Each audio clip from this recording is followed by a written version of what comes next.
उसको पूर्ति के लिए रखी है, उपदेश के रूप में अपनी बंधवाई हुई है, ताकि मेखला जो है कमर में विद्यार्थी को हमेशा घास की हुआ करती थी, कुशा घास की होती थी, घास की मेखला वैसे भी चुभेगी क्योंकि वो कमर के अंदर, कपड़े के अंदर पहनी जाती है, सीधे चमड़ी के साथ उसका स्पर्श रहता है, वो आलस्य नहीं आने देती है। मेखला जो है विद्यार्थी को चुस्त रखती है, तो क्योंकि वो घास की होती है तो उसमें जो गांठ बांधते हैं वो गांठ मोटी ही आएगी, पतली गांठ नहीं आ सकती, और उसको मेरुदंड के ऊपर वो गांठ को रखना होता है जिससे कि विद्यार्थी सीधा न सो सके। पिताजी ने भी उपदेश में बताया आप लोगों को कि मैं सुन नहीं करना है, ब्रह्मचर्य का पालन करना है, तो मेखला जो उसको बहन की तरह हितकारी कल्याणकारी इसका धारण करते समय जो मंत्र बोला गया था उसमें कहा हुआ है।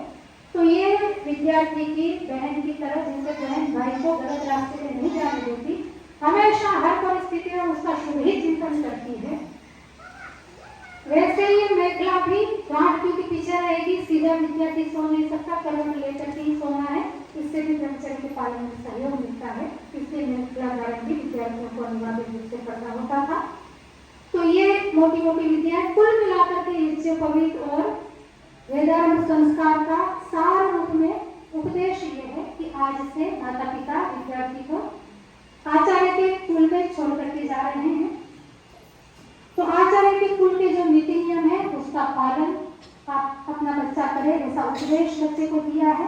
और विद्यार्थियों ने भी संकल्प किया है, छात्राओं ने भी संकल्प किया है कि आज से आचार्य कुल से जो भी नीति नियम होंगे उसका श्रद्धा से निष्ठा से पालन करेंगे, और अपने सामर्थ्य को, एक बड़ी महत्वपूर्ण विधि आई थी जल मोक्षण की विधि, उसमें विद्यार्थियों ने हथेली में जल दिया था, फिर उसमें आचार्य ने भी थोड़ा जल डाला था और पृथ्वी पे छुड़वाया था। उसका उपदेश ये है कि विद्यार्थी जब आता है तो केवल अपने कुछ संस्कार लेकर के आता है, उसके पास भी कुछ ज्ञान होता है, कुछ संस्कार होता है, कुछ संस्कार में जो उसके अच्छे संस्कार हैं, आचार्य का काम ही यही है कि अच्छे संस्कार को छांटता जाए, बढ़ाता जाए, गलत संस्कार को हटाता जाए। तो अच्छे संस्कार जो उसके पास है उसमें आचार्य अपनी ओर से कुछ नया ज्ञान, शिक्षा, संस्कार प्रदान करेगा, और फिर छात्र को यह भी उपदेश दिया गया कि इसको अपने पास नहीं रहना है, भूमि के ऊपर उसका मोक्षण करवा दिया गया था। अर्थात इस संसार में जो भी ज्ञान विज्ञान आपको प्राप्त हुआ गुरुकुल के माध्यम से, और पिछले जन्म से आप जो भी सीख करके आए हैं, परिवार के माता पिता ने भी आपको कुछ शिक्षा दी है, उन सब में जो भी अच्छा है उनको इस संसार में प्रचार प्रसार करना है, फैलाना है, अपने तक सीमित नहीं रखना है। ये संकल्प यज्ञोपवीत और वेदांत संस्कार के माध्यम से किया गया है। अब अंतिम क्रिया है वेदांत संस्कार की, भिक्षाचरण की क्रिया। जैसे अभी मैंने बताया कि पहले गुरुकुल में भोजन नहीं पकता था, बच्चे को भिक्षा के लिए गांव में जाते थे और भिक्षाटन करके जितनी उसको भिक्षा की आवश्यकता होती थी, और आचार्य को भी भिक्षा का भोजन करना होता था। आचार्य गांव में नहीं जाते थे, बच्चे जो भिक्षा लेकर के आते थे उसी में से ही आचार्य पहले आकर के वो आचार्य को भिक्षा देते थे। आचार्य अपनी जितनी आवश्यकता थी उतनी भिक्षा को, भोजन उसमें से ग्रहण करके वापस उस भिक्षा को ब्रह्मचारी में बांट देते थे। तो आज तो क्योंकि सुविधाएं काफी बढ़ गई हैं, परंपराएं काफी नष्ट हो गई हैं, तो भिक्षाचरण वैसे नहीं करना पड़ता जैसा हमको पुराने जमाने में जैसे बच्चे करते थे, पर आज भी भाव तो हमको वही रखना है, क्योंकि ये जो गुरुकुल है, हम भले भिक्षा के लिए नहीं जाते, छात्राओं के संकल्प के साथ अंतिम विधि पूरी करनी है। भाव इस तरह से रखेंगे कि गुरुकुल में जो हमको वस्तुएं मिलती है, भोजन, कपड़े, लत्ते, औषधि, पुस्तक, जो कुछ भी मिलता है, 24 घंटे जीने के लिए जो सामान की आवश्यकता है वो सारी की सारी हमको गुरुकुल में उपलब्ध है, पर उसमें हमको वही भाव रखना है जो एक ब्रह्मचारी भिक्षा मांगने के लिए ग्रहण नहीं करता। जब ब्रह्मचारी गांव में जाता था तो क्या उसको पता होता है कि उसको भिक्षा में क्या मिलेगा? क्या उसको पता होता है कि उसकी जो इच्छा है वही सामने वाली माता जी को भिक्षा देगी? जरूरी नहीं है कि जिस घर पे वो खड़ा है उस घर से भिक्षा मिल जाए। हो सकता है कि आज भोजन नहीं पका, क्योंकि वो तो जमाना ही था, भिक्षा होता ही था, तो ऐसा तो नहीं लगता कि कोई घर परिवार मना कर दे भिक्षा देने से, क्योंकि सब कई तो बच्चे गुरुकुल में पढ़ते थे, उनका भी बच्चा किसी द्वार के आगे खड़ा था, तो उस जमाने में मना करने की तो स्थिति नहीं लगती, पर इतना तो निश्चित है कि उस घर से भिक्षा क्या मिलेगी। ये तो ब्रह्मचारी भी नहीं जानता होता था। जो भी भिक्षा में मिला, जैसा भी मिला, जितना भी मिला पर्याप्त ही मिलेगा। अभी तो आज हमको भी नहीं है, कभी नहीं रही होगी, पर जो भी मिला, जितना मिला, जैसा मिला, उसके अंदर संतुष्ट रहना, प्रसन्न रहना, यही भिक्षा चरण का जो क्रिया की जाएगी उसका मुख्य उद्देश्य है कि जो भी मिले ये कंपेरिजन हमको नहीं करनी कि भाई घर में तो इस तरह के कपड़े पहनते थे, गुरुकुल में तो ऐसे मिल रहे हैं, घर में तो ऐसी सिलाई थी, गुरुकुल में ऐसी सिलाई नहीं, घर में तो ऐसा बिस्तर था, गुरुकुल में ऐसा बिस्तर है, घर में तो ऐसा भोजन था, ऐसे जूते थे, चप्पल थे, होता गुरुकुल में आने के बाद इतनी आसानी से ढल नहीं पाते, कई बच्चे होते हैं। तो ये कंपेरिजन नहीं करें कि घर में हम ऐसा भोजन करते थे, गुरुकुल में तो ऐसा मिल रहा है, घर में इतने बजे करते थे, गुरुकुल में तो इतने बजे मिल रहा है, घर में ऐसा बिस्तर था, इतने बजे जगते थे। ये कंपेरिजन बंद हो जाए। जो मिला उसको प्रसन्नता से प्रसाद के रूप में उसको ग्रहण करना है। इस भाव के साथ आज से हम गुरुकुल में यहाँ पर वास करेंगे। संकल्प इस भिक्षाचरण की विधि के साथ करना है। और दूसरा जो महत्वपूर्ण उद्देश्य इस भिक्षाचरण का है, जो अत्यंत आवश्यक है, तब भी था, आज भी है, कि भिक्षाचरण वही कर सकता है जो अपने अहम को शांत कर सकता है। किसी से मांगना इतना आसान काम नहीं। भले ही घर के परिवार के अंदर भी आप देखेंगे, एक ही परिवार में हम रहते हैं, उसके बावजूद भी जैसे देवरानी जेठानी भी रहती है, कभी जेठानी की साड़ी मान लो देवरानी को अच्छी लगे और उसको मांग लो ना, तो एक निम्न स्तर का थोड़ा भाव आएगा कि मैं मांग रही हूँ, देने वाला एक समान भाव दोनों के नम्रता सकती मांगने वाले वो ऐसे गर्दन उठा करके छाती ठोक के साड़ी दे दे, जेठानी चाहे कितनी भी अच्छी। तो ये जो नम्रता का भाव, वो अहंकार को शांत किए बिना नहीं आता। तो ये भिक्षाचरण की जो विधि है, उसका दूसरा उद्देश्य यही है कि हम आज से अपने अहंकार को धीरे धीरे जितना हो सके उतना शांत करेंगे, तभी अनुशासन में रह पाएंगे। अन्यथा अनुशासन में हम घरों में भी नहीं रह पाते। जो अपना अहंकार जगह लेता है वो घर के अनुशासन में भी नहीं चल पाता। बस वही हिसाब किताब यहाँ पर है, कोई अलग नहीं है, थोड़ा बस अनुशासन का अंतर होता है। तो हम भिक्षाचरण की विधि करेंगे। समय भी हमारे पास तक सीमित है। छात्राओं से निवेदन है कि मन में अहंकार को शांत करने का संकल्प लेते हुए हम भिक्षाचरण करेंगे। और जो गृहस्थी माता पिता है उनसे भिक्षाचरण करना है, भिक्षा मांगनी है। जो ब्रह्मचारी है, ब्रह्मचारी में बहने हैं, उनसे भिक्षा नहीं मांगने की। और भिक्षा देने के लिए माता पिताओं को, अतिथि विशेष को, सबको निवेदन है कि जब तक ये ब्रह्मचारी आपको ये न कहें कि माता है तो आपको भवती शब्द का प्रयोग करना है कि भवती भिक्षा देही, और पिता है तो आपको प्रयोग करना है भवत भिक्षा देही। जब तक ये भिक्षा दे ही नहीं कहे तब तक आपको भिक्षा नहीं देनी। वो भले आगे ही कर जाए, आपको आकर के भिक्षा नहीं देनी, वो आपके पास आएंगी। इसी से ही अहंकार की शांति ये विधि है। क्योंकि ये विधि कोई भीख मंगवाने की विधि नहीं है, बहुत अत्यंत अनिवार्य विधि है। गुरुकुल के अनुशासन में अच्छी तरह से चलने के, तो इसमें आपका भी सहयोग मिले। और छात्राओं से भी निवेदन है कि अपना जो उत्तरीय है उसी उत्तरीय में ही डंडा भी साथ में लेकर के जाना है। डंडे को साइड में रखते जाएंगे और एक एक के कहीं इकट्ठा एक टोली नहीं होंगे, थोड़े इधर जाएंगे, थोड़े उधर जाएंगे। और जोर से बोलना है कि भगवती माता है तो भगवती भिक्षा देही, और पिता है तो आपको कहना है कि भगवत भिक्षा देही। ठीक है, तो भिक्षा करके विधि फटाफट करके आएंगे और डंडा अपना साथ में लेकर के जाएंगे और श्रद्धा के साथ भिक्षा देने का हम प्रयास करेंगे।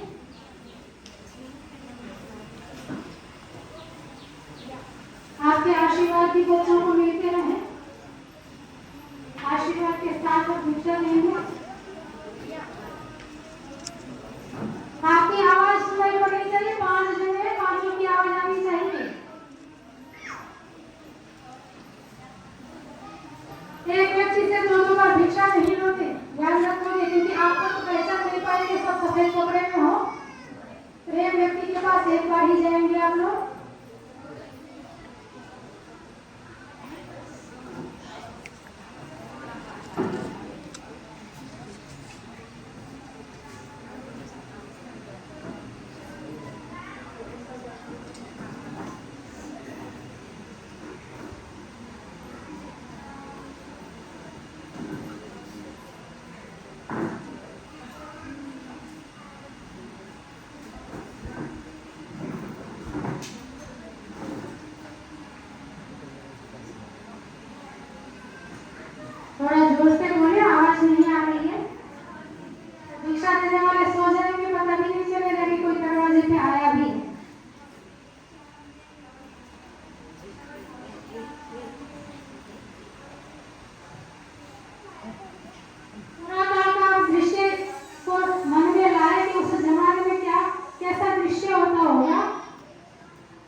भी ये तो केवल क्रिया मात्र है, प्रक्रिया मात्र है।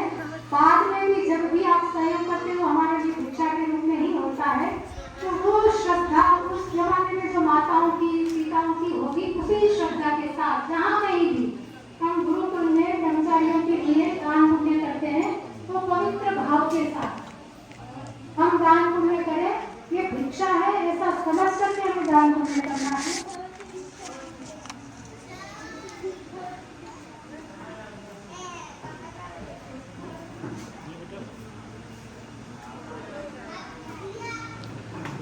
और पवित्र अन्न का शुद्ध अन्न का दान करें। इस संकल्प को आप भी ले रहे हैं भिक्षा देते हुए। जितना हो सके हम श्रद्धा के साथ, प्रेम के साथ जहाँ कहीं भी दान दक्षिणा देंगे। एक ब्रह्मचारी को जिस तरह से भिक्षा देते हैं उस भाव के साथ हम दान पुण्य करेंगे।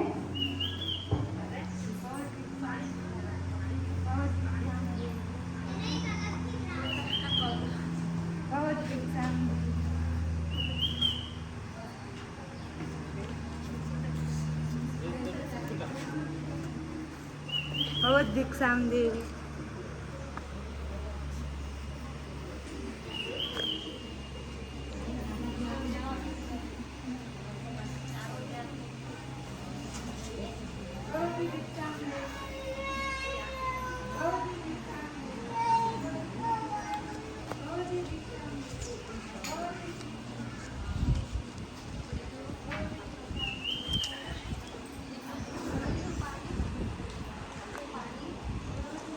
भिक्षा मांगते समय अपने मन के भावों को देखना है, अपने संकल्प को दोहराना है।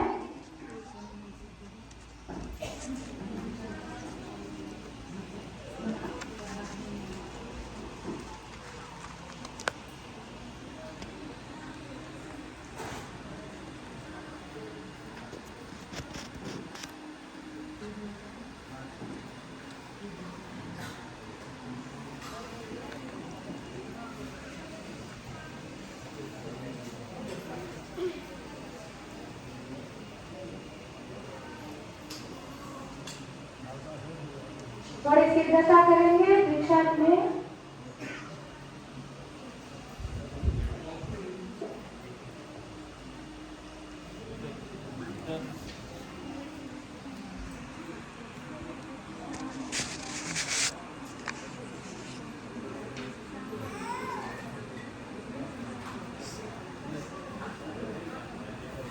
भगवान दीक्षां देवी।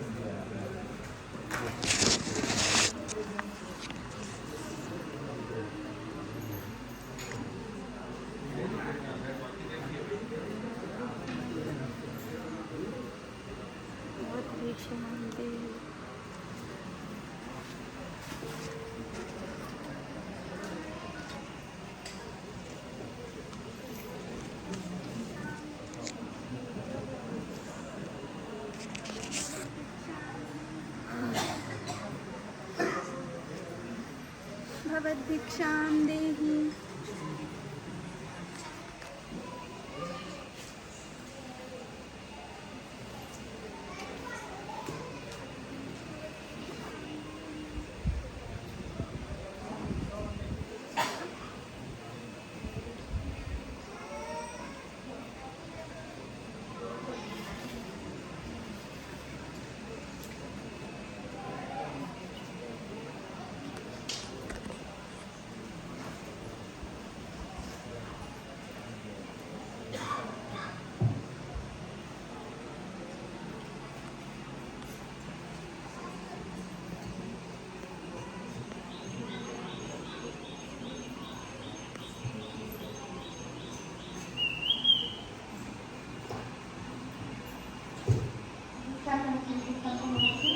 समापन करो अपना वैज्ञानिक संस्कार समापन की ओर।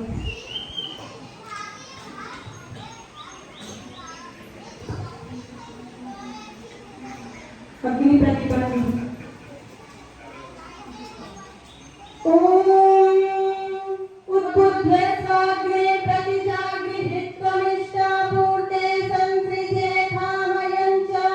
अस्मिन् सधस्थे अद्युत्तरस्मिन् विश्वे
समिधा बने समिधाओं की आहुति देंगे।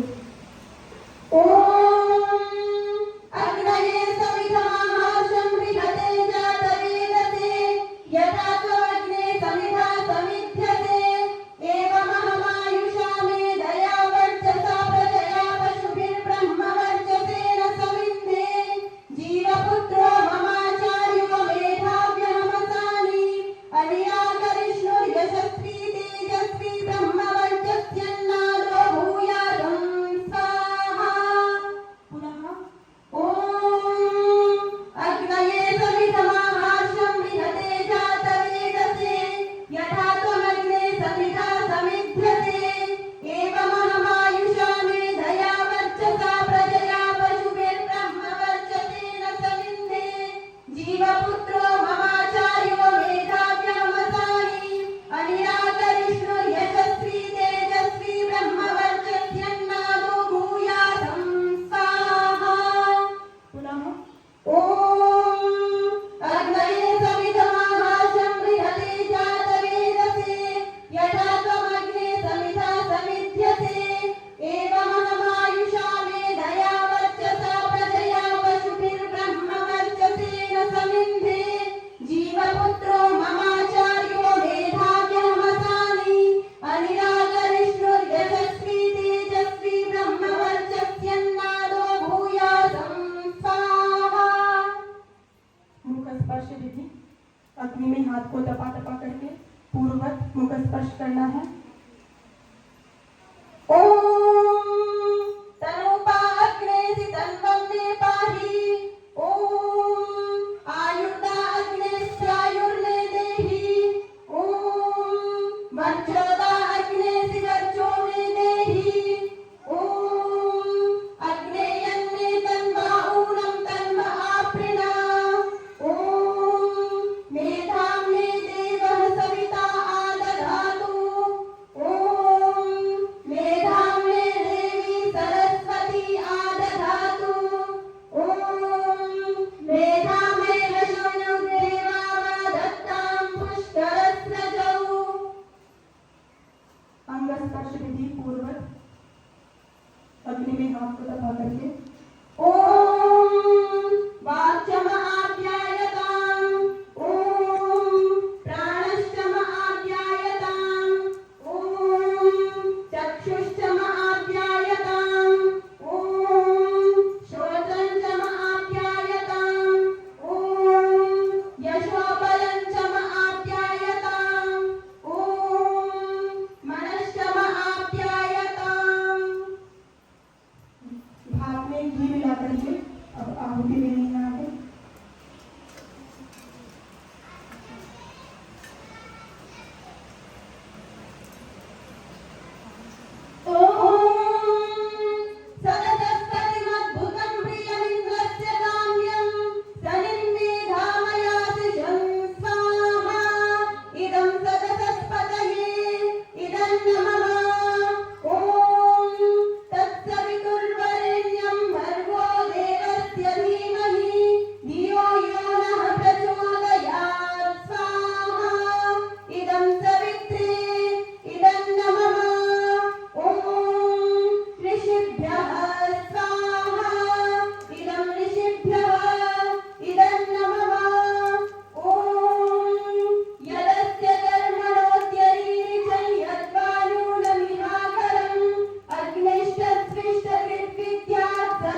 महावामदेव्यदानार्थं भगिन्या आगच्छतु।